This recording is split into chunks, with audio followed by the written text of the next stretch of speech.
एक समय आर्यावर्त के दक्षिणी भाग में अनिंद्यापुर नाम का एक समृद्ध राज्य था। उस राज्य के राजा अग्निवर्मण न्यायप्रिय और वीर थे, लेकिन उनके महल में खुशी नहीं थी। 2 रानियां होने के बाद भी कई वर्षों तक कोई संतान नहीं हुई। इससे राज्य का भविष्य अंधकार में डूबता जा रहा था। प्रजा आपस में फुसफुसाने लगी, क्या इस राज्य का सिंहासन श्रापित है? इसी प्रश्न का उत्तर खोजने के लिए एक गहरी रात राजा महर्षि ऋषि कालाग्नि के पास गए। ऋषि ने ध्यान तोड़कर कहा, राजन, आपके सामने 2 मार्ग हैं। एक मार्ग पर संतान तो होगी, लेकिन उसके जन्म के साथ ही माता की मृत्यु हो जाएगी। दूसरे मार्ग पर संतान नहीं होगी, लेकिन वही संतान आगे चलकर राज्य का भाग्य बदल देगी। लंबे मौन के बाद राजा ने कठिन निर्णय लिया, क्योंकि राज्य के लिए उन्हें अपने हृदय का बलिदान देना पड़ा। मंत्र के प्रभाव से बड़ी रानी देवयानी के गर्भ से एक कन्या का जन्म हुआ। जन्म के उसी क्षण आकाश में अशुभ छाया छा गई। महल के दीप बुझ गए और देवयानी का प्राणांत हो गया। दूसरी रानी सुमित्रा ने उस नवजात शिशु को गोद में उठा लिया। वो जानती थीं कि ये साधारण बच्ची नहीं, बल्कि भाग्य की संतान है। लेकिन राजसभा में भय, षड्यंत्र और भविष्यवाणियों का आतंक फैल गया। कहा गया कि यदि ये बच्ची महल में रही तो राज्य में भयंकर युद्ध होगा। मजबूर होकर राजा एक अंधेरी रात उस बच्ची को राज्य की सीमा पार घने जंगल में छोड़ आए।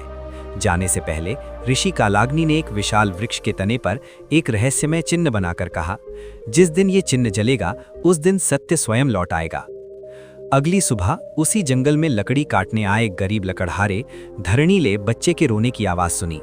उसने बच्ची को गोद में उठाया और महसूस किया कि उसकी आंखों में साधारण मनुष्य जैसी चमक नहीं, बल्कि एक राजसी शांति है। उसने उसका नाम रखा अरण्या। सालों बीतते गए और अरण्या जंगल की गोद में बड़ी होने लगी। अजीब बात यह थी कि जंगली जानवर उसे कोई नुकसान नहीं पहुंचाते थे। बारिश में भीगने पर भी वो कभी बीमार नहीं होती थी। जंगल के बुजुर्ग कहते थे, इस लड़की के चारों ओर देवताओं की छाया है। अरण्या को अक्सर सपनों में एक टूटा हुआ सिंहासन और जलता हुआ चिन्ह दिखाई देता, लेकिन वो उसका अर्थ नहीं समझ पाती थी। एक दिन पड़ोसी राज्य विजयपुर का युवराज वीर सिंह शिकार के लिए उसी जंगल में आया। पहली नजर में ही अरण्या और वीर सिंह के बीच एक अनोखा आकर्षण पैदा हो गया, जैसे वे कई जन्मों से एक दूसरे को जानते हों। इसके बाद वीर सिंह रोज शिकार के बहाने जंगल आने लगा, लेकिन उसका धनुष अब पशुओं की ओर नहीं, बल्कि अरण्या की आंखों की ओर उठता था। नदी के किनारे और शाल के पेड़ों के नीचे उनकी मुलाकातें होने लगी और बातें गहरी होती चली गईं। वीर सिंह कहता, महल की दीवारें मुझे कैद कर देती हैं। अरण्या कहती, जंगल मुझे आजाद करता है। धीरे धीरे इस कैद और आजादी के बीच प्रेम जन्म लेने लगा, लेकिन हर बार जब वे मिलते, दूर कहीं बिजली की गड़गड़ाहट सुनाई देती, जैसे कोई उन्हें देख रहा हो।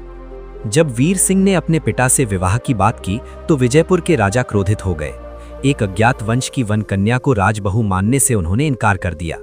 युवराज को जंगल जाने से मना कर दिया गया और गुप्त रूप से सैनिक भेजे गए। ये जानकर अरण्या ने एक रात फिर से स्वप्न में वही जलता हुआ चिन्ह देखा। अगले दिन वीर सिंह जंगल में आया और बोला, वो राज्य छोड़ देगा। तभी जंगल के बीच उस पुराने वृक्ष का चिन्ह तेजी से चमक उठा। आकाश से ऋषि कालाग्नि की आवाज गूंजी और सत्य प्रकट हुआ।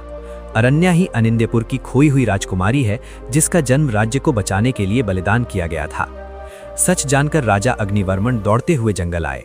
उन्होंने समझ लिया कि जिस संतान को उन्होंने त्यागा था, वही राज्य के श्राप को तोड़ने आई है। विजयपुर के राजा भी नियति के आगे झुक गए। अंततः राजकुमारी अरण्या और विजयपुर के युवराज वीर सिंह के विवाह से जंगल और महल एक हो गए। वो रहस्यमय चिन्ह धीरे धीरे बुझ गया, मानो उसका कार्य पूरा हो गया हो। आज भी जंगल फुसफुसा कर कहता है, कुछ संतानें राजमहलों में नहीं जन्म लेती, वे इतिहास बदलने के लिए जन्म लेती हैं।